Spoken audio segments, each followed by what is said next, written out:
right. Good afternoon, everyone. Happy New Year. I just have a few things to provide at the top, and then we'll get to your questions. First, on behalf of Secretary Austin and the department, our hearts are with the Japanese people after their tragic earthquake earlier this week. The United States and Japan share a deep bond of friendship that unites our people, and our Japanese ally graciously hosts thousands of U.S. service personnel and family members. As you've heard from the President and the U.S. Ambassador, our military forces in Japan are ready to assist as needed. Second, I'd like to recap a few significant developments that occurred over the holidays. On December 28th, the Offices of Special Trial Counsel reached full operational capability, shifting prosecutorial discretion for 13 serious offenses away from the chain of command. This is the most important reform to our military justice system since the creation of the Uniform Code of Military Justice in 1950, and aims to help strengthen accountability and increase service members' trust in the fairness and integrity of the military justice system. This milestone follows through on Secretary Austin's commitment that we must do more as a department to counter sexual assault and sexual harassment in the military. Separately, on January 1st, the U.S. Navy announced that the USS Gerald R. Ford Carrier Strike Group will redeploy from the Eastern Mediterranean to its home port as scheduled to prepare for future deployments. As was highlighted in Navier's press release, we continue to retain extensive U.S. military capability both in the Mediterranean and across the Middle East. This includes the current deployment of the USS Dwight D. Eisenhower Carrier Strike Group to the Middle East, the deployment of additional cruisers and destroyers in the Mediterranean and Middle East, and the recent arrival of the USS Baton and USS Carter Hall in the Eastern Mediterranean Sea. Notably, the USS Baton and USS Carter Hall joined the amphibious transport dock ship USS Mesa Verde and have consolidated as the amphibious ready group in the Eastern Mediterranean along with the embarked 26th Marine Expeditionary Unit.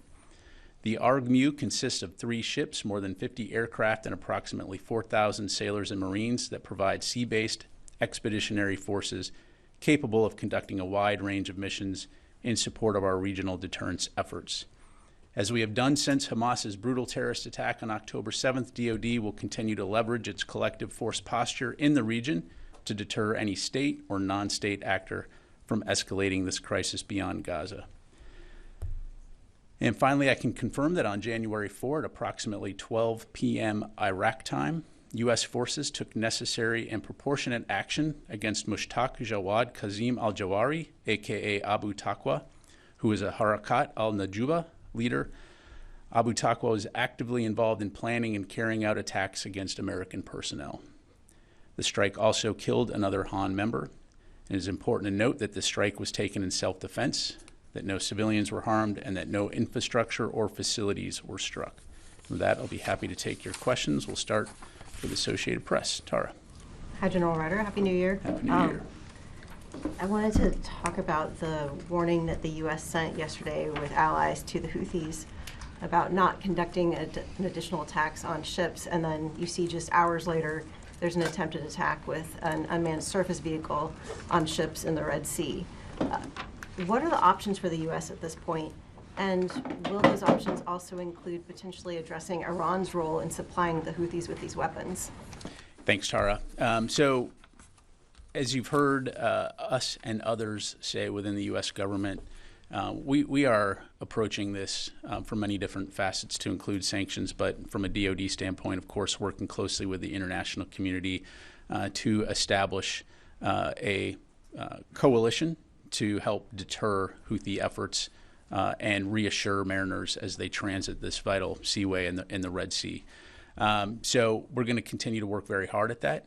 Deterrence in and of itself, presence is a deterrent in and of itself. And so we expect to continue to see the coalition, the international coalition, grow in support of Operation Prosperity Guardian. As you heard Vice Admiral Cooper, the NAVCENT commander, say earlier today, over 20 nations so far have joined.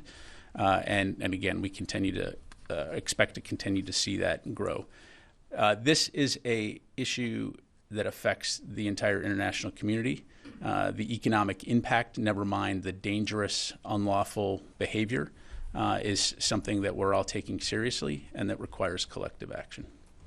Fine. What sort of options would there be militarily? Because obviously the statement didn't stop the Houthis from sending an armed drone towards ships again today. Yeah, I'll let the statement speak for itself, and I'm not going to speculate or get into hypotheticals about potential future military operations. Jennifer? Pat, I'll come right back to you. Pat, I'd just like to follow up on the January 4th strike targeting Abu Taqwa. What kind of weapon was used? Was it a Hellfire missile? Why now? Is this the beginning of a new campaign to target the leaders? And this group that you've targeted in terms of planning, it's not Kateb Hezbollah, which has been behind a lot of the attacks. Why not? Yeah, thanks, Jennifer. So I'm really not going to have more specifics to provide in terms of what I've read out. As I highlighted, this individual was actively involved in planning and carrying out attacks against American personnel. And as we've long said, we maintain the inherent right of self-defense and will take necessary action to protect our personnel. And who was the second person killed? It was an associate of Mr. Abu Taqwa, but I don't have any further details to provide. Let me go to Joe. Thank you, General Ryder. I want to go back to the issue of the statement that was issued yesterday from the U.S. and its coalition about the Houthis. Have you seen any evidence that there is a serious escalation from the Houthis over the last few days? And given the situation, could you tell us if the option of striking the Houthis is on the table, or it's something just related to contingency plans? Yeah, again, Joe, I think I'll let the statement speak for itself, which again represented many nations around the world and highlighted that if these strikes don't stop, there will be consequences. But again, I'm not going to get into speculating, forecasting, or talking about hypotheticals. In terms of escalation, again, these are illegal, dangerous attacks. Since November 18th, there have been now 25 attacks against merchant vessels transiting the southern Red Sea and the Gulf of Aden. And so we have worked closely with the international community to stand up Operation Prosperity Guardian under the umbrella and leadership of Task Force 153, with the express purpose of deterring this illegal activity through the increased overall presence and also providing assurances to the maritime industry to help safeguard their transiting of that waterway. Oren. A couple follow-up questions on the Iraq strike. You called this a self-defense strike. What attacks was this group, Harakat al-Nujaba, responsible for, and how many? Did you notify the Iraqi government in advance? And given the condemnation of U.S. strikes in Iraq that we've seen in the course of the past couple weeks, do you think the U.S. military presence in Iraq is at risk? Have you seen a tension there? Yeah, thanks, Oren. So again, I'm not going to have any more details to provide as it relates to this particular strike, and in terms of the specific attacks that Han has conducted against U.S. forces in Iraq and Syria. As you well know, you've been following this for a while. Those attacks have continued, putting U.S. forces in danger. And as I just highlighted to Jennifer, we maintain the inherent right of self-defense and will continue to take necessary actions to protect our personnel. How many of the 120 attacks has this Harakat al-Nujaba? I'm not going to get into a breakdown. So as far as your other question, Iraq is an important and valued partner. Our forces are there at the invitation of the government of Iraq to help train and advise in support of the Defeat ISIS mission. And so, as we have been doing all along, we will continue to consult closely with the Iraqi government about the safety and security of U.S. forces. In the meantime, we will continue to stay very focused on that Defeat ISIS mission. Are you able to say whether you notified the Iraqi government in advance? I'm not going to get into diplomatic discussions. Carla? Thank you. Two questions actually. First, on the Red Sea operation. So Vice Admiral Cooper and you have both said that this is a defensive operation. Why is this a defensive operation? Why is this not an offensive operation? Why is the U.S. and the international coalition either unwilling or unable to target launching areas inside of Yemen? So the express purpose of Operation Prosperity Guardian, again, under the Coalition Maritime Forces, is a coalition of the willing. And so this particular operation is a defensive operation focused on helping to reassure commercial vessels as they transit the Red Sea, and also helping to safeguard the lives of mariners who are sailing those ships. And so it's as simple as that. Why? Should I interpret that as some of the coalition did not want this to be offensive? Is that fair to say? Carla, so again, countries are going to be willing to participate in various efforts focused on very specific operational goals. And again, Operation Prosperity Guardian is a defensive coalition focused on safeguarding the commercial vessels transiting the Red Sea and the Gulf of Aden. So that's the mission. Now, again, I'm not going to get into hypotheticals or speculate about what individual countries may or may not do as it relates to their security or the collective security. But again, for OPG, this is a defensive coalition.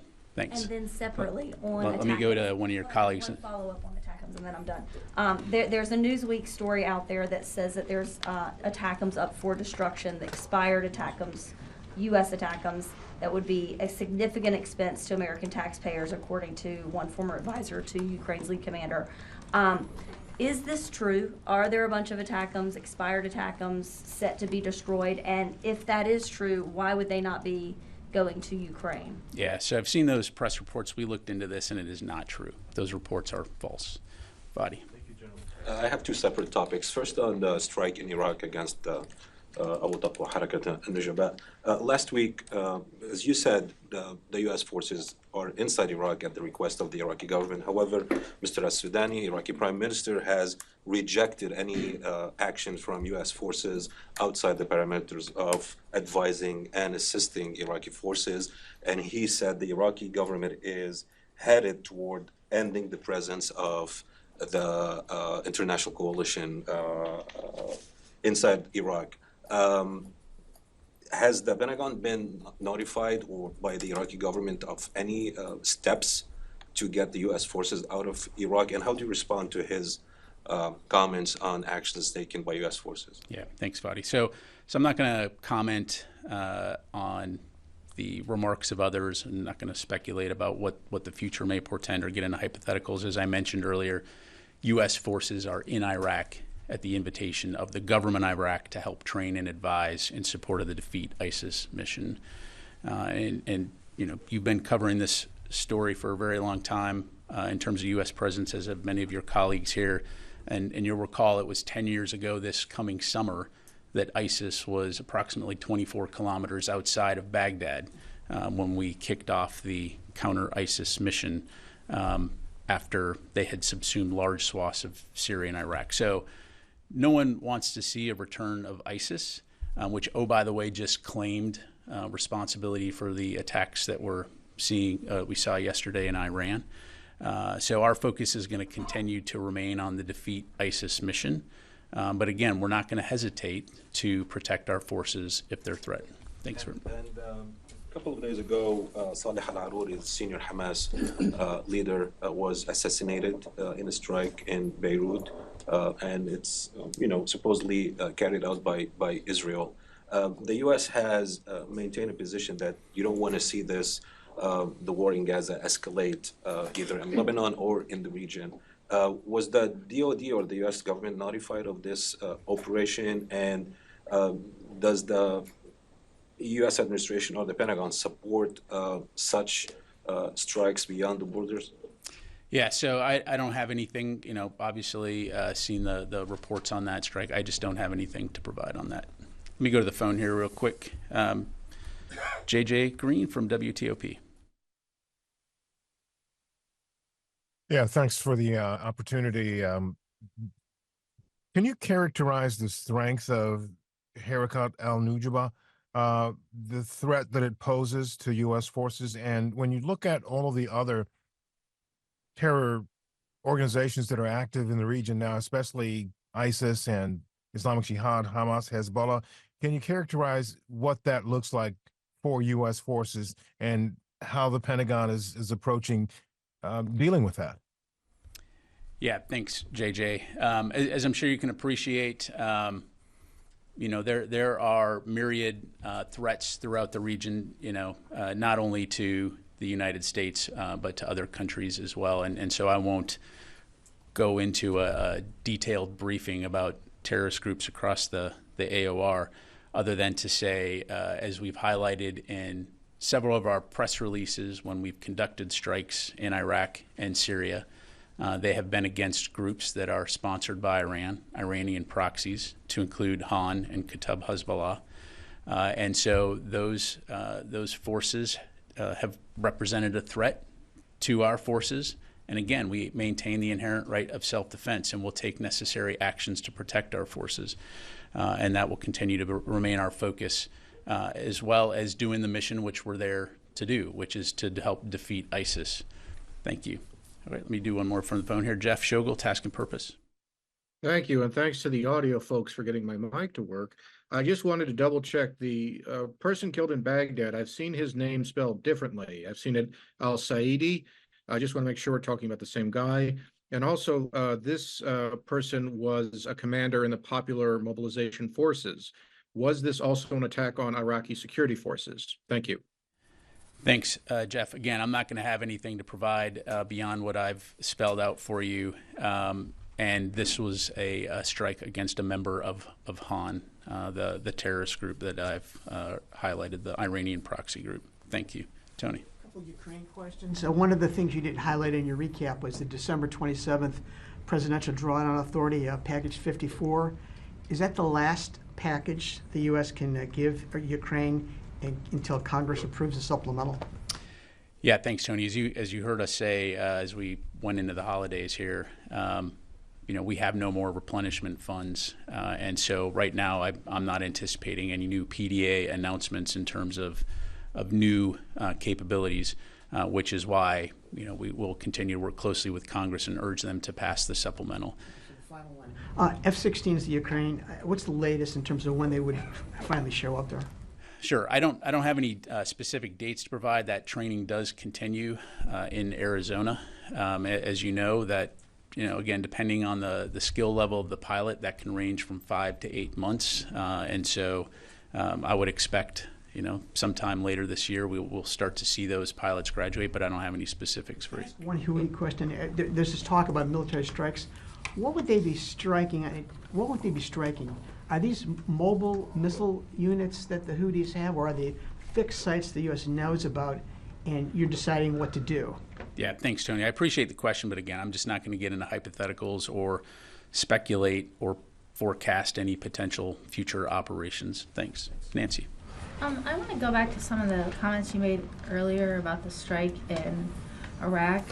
As you know, earlier today, the Pentagon was unwilling to talk publicly about the strike, and now you're telling us you can't tell us the threat that demanded a self-defense strike. And can you help me understand why the U.S. can't provide basic information about a strike that it conducted in an allied nation's territory? Is this the expectation going forward, that you'll conduct self-defense strikes, but we won't know why you're doing them? Yeah, so I appreciate the question, Nancy. I would take exception at the characterization. First of all, I'm here briefing you on the record about the strike, and if I can finish answering the question that you asked me. But the answer we've got repeated is that you won't tell us why the U.S. I've provided you the information that I have available to provide, and I have answered why this was a self-defense strike, because this particular individual was involved in the planning and execution of attacks against American personnel in Iraq and Syria, which by definition is a threat, which by definition us taking action is a self-defense action. Right, but I guess what I don't understand is it one strike that this person was involved in? Was it several? Were they deadly? Over what period of time? On January 4th at 12 p.m. Iraq time, we took a strike targeting this individual. It killed him and an associate. There was no civilians injured, no infrastructure, and no facilities. So, I mean, that's as much information as I'm able to provide. Thanks. Yes, sir. Thanks, Pat. Going back to the Red Sea for a second, Operation Prosperity Guardian, both you and Vice Admiral Cooper have described it as a defensive action, but Vice Admiral Cooper earlier this week, I believe, gave the USS Carney a combat action ribbon for its actions, I believe in December. I mean, are U.S. Navy ships in combat in the Red Sea? I think that the Admiral's actions speak for themselves in terms of recognizing the crew for what they've done to be able to protect not only themselves, but also international commerce and mariners as they transit. So I'll just leave it at that. Thank you. Ma'am. Thank you, General. My question is about your opening remarks on Japan, so we appreciate it. And have Pentagon or U.S. force in Japan received any request from Japanese government on the asking? Sure. So, as I said earlier, we remain in close communication with the government of Japan, and we do stand ready to aid in any way that would be most helpful to Japan. I would say this could include support from U.S. forces who are stationed there, who would be able to respond at a moment's notice. At this time, I'm not able to go in any specific details, but of course, we'll keep you updated on what that could look like should we receive any specific requests. Thank you very much. Jane. Thank you, General. Happy New Year. Happy New Year. Okay.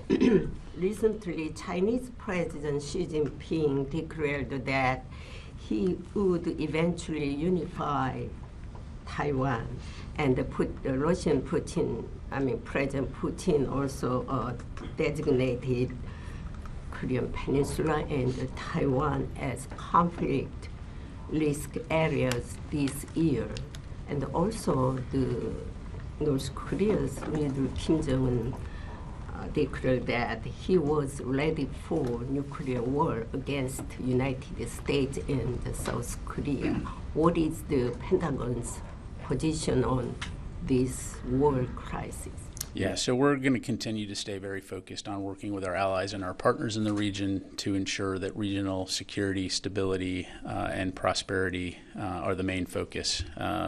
No one wants to see conflict in that region, and so that will continue to be our focus. Do you think nuclear war can be suppressed through U.S. extended deterrence?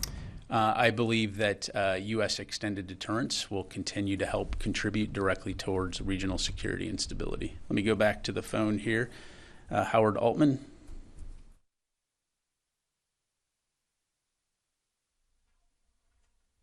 Thanks, Pat. Question answered. And Jared from All Monitor.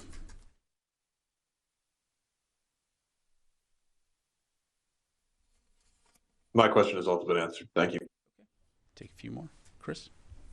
On the airstrike in Iraq, I understand your comments on the rationale, but to be very direct, did this U.S. airstrike violate the agreement U.S. forces and the coalition has with the Iraqi government? The U.S. always maintains the inherent right of self-defense if our forces are threatened. And again, we'll continue to communicate, as we have been all along, closely with our Iraqi partners when it comes to the safety and security of our forces in Iraq. Ro. Yeah, thank you. Just two questions. First, follow up on the U.S. response to the earthquake in Japan. So is it accurate to say the U.S. and Japan are discussing, the U.S. is in discussion with the Japanese about what type of assistance would be necessary? Yeah, so as I understand it, U.S. Forces Japan is in regular contact with the government of Japan to discuss how we might help should assistance be requested. But I'd refer you to USFJ for any further details. Yeah. On the second question, China appointed a new defense minister in late December. So has the Pentagon requested the first contact, first engagement between the secretary and the new defense minister after his appointment? Yeah, so we continue to be in communication with the PRC at the working level about the sequencing of upcoming engagements, and certainly we'll share more when we have more to announce. We continue to believe that sustained communication between our two countries is important in order to prevent miscalculation and mitigate potential risk. Thank you very much. Tom. Thanks, Pat. And you know, at the end of the year, they cleared up all the holds on the military promotions. Are there any delays, holds, or otherwise of civilian nominees for key DoD positions that are still remaining? There are some individuals that continue to be delayed, and again, we'll continue to work. Do you have a rough number on that, please? We can get that for you. Thanks very much. Ma'am. Thank you. I have two quick Osprey-related questions. The House Committee on Oversight and Accountability sent a letter to Secretary Austin last month and asked to provide documents and information about the Osprey program safety and performance by today. Has the DoD responded to the request, and does the committee's investigation affect U.S. military's decision on when to resume Osprey flights? Yeah, thanks very much. So the Department of Defense commits to working cooperatively with the committee to accommodate its requests, and will work diligently to provide additional information as soon as possible. I don't have any further details to provide beyond that at this point. Thanks very much. We've got time for a few more. Yes, sir. Yeah, thank you, General. The Iraqi Prime Minister's office statement says that Abu Taqwa, or this attack, was an attack on the Iraqi security entity that is operating within the powers authorized by the Commander-in-Chief of the Armed Forces. Does that concern you at all, that there are some elements and people that operating under the Iraqi Prime Minister authorities, and they are planning and are masterminding to attack the U.S. forces in Iraq? Again, look, Iraq is an important and valued partner. We work very closely with the Iraqi security forces, as part of CJTF OIR, and have had a relationship with the Iraqi security forces for many years, supporting training and advising their counterterrorism efforts. And so we will continue to work closely with our Iraqi partners. We do know that the Iraqi security forces have continued to assist in identifying, in some cases, where these Iranian proxies have conducted attacks against U.S. forces, and we are very appreciative of that support. And so, this is an important partner to us, and we'll continue to lean into that relationship. He also said that this will undermine the previously established understanding between the Iraqi armed forces and the coalition forces. Do you have the same concern? Again, I think I responded to that question earlier. I'm not going to comment on the remarks of others. Thanks very much. Time for just a couple more. We'll go here and then here. Thank you, General. The recent attacks by the militia groups in Iraq on U.S. forces seem to be more accurate than before. The recent target, a U.S. base in Erbil, injured 3 U.S. service members, and one more attack in Kurdish Peshmerga forces. So aren't you concerned that these militia groups have now more sophisticated weapons that can target U.S. forces? So to date, we continue to see the one-way attack drones and rockets.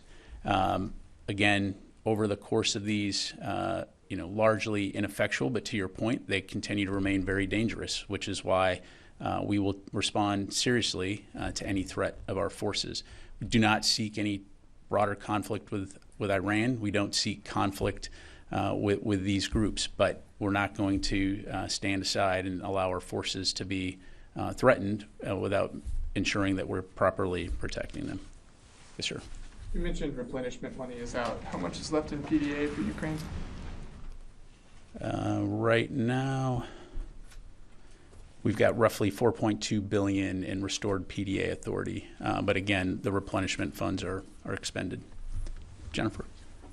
Just to be clear, Harakat al-Nujba, is it considered to receive funding and support from Iran, or is it simply an Iraqi-based Shia militia? This is an Iranian proxy group. Just leave it at that. Tara. Just one off of Jennifer's. Is this group part of the PMF? Look, the Han group is a Iranian proxy group that has been targeting U.S. forces, and so again, we took appropriate and proportionate action. But are they Thank part you. of the Iraqi PMF forces? I don't have an answer to that question. But, the other one that I was going to ask is Ukraine, with the $4.2 billion, because there's no replenishment money, does that mean that money is essentially untouchable? Like you can't dip into the So that is the authority to spend funds, again, without having the replenishment funds in order to actually replenish our own funds. It's the authority to spend, but not necessarily the funds available. Thus, we need the supplemental from Congress. Okay, so you don't actually have $4.2 billion in. We have the authority to spend that from available funds, but wouldn't have the ability to replenish the stocks by taking money out or taking stuff out of our inventory. So in practical terms, that means that's not We're out money of you can money. use. Okay. Right. Last question, Fadi. I just want to revisit the Iraq. I mean, on the one hand, you say that Iraq is an important ally, You talk about how the U.S. presence is at the request of the Iraqi government. When the Iraqi government is saying, no, you cannot take military actions inside Iraq because this is a breach of the agreement about advising and supporting the security forces, you refuse to comment. Is there a disagreement between the Pentagon and Iraqi government about the situation in Iraq vis-a-vis U.S. forces? Look, again, I'll be very clear. U.S. forces are in Iraq at the invitation of the government of Iraq, and they're there for one reason, which is to support the Defeat ISIS mission. We'll continue to work very closely with our Iraqi partners when it comes to the safety and security of our forces. When those forces are threatened, just like we would anywhere else in the world, we will maintain the inherent right of self-defense to protect our forces. And so again, this was a necessary and proportionate action against this particular individual who was personally involved in the planning and execution of attacks against American personnel. Thank you very much, everybody. Appreciate it.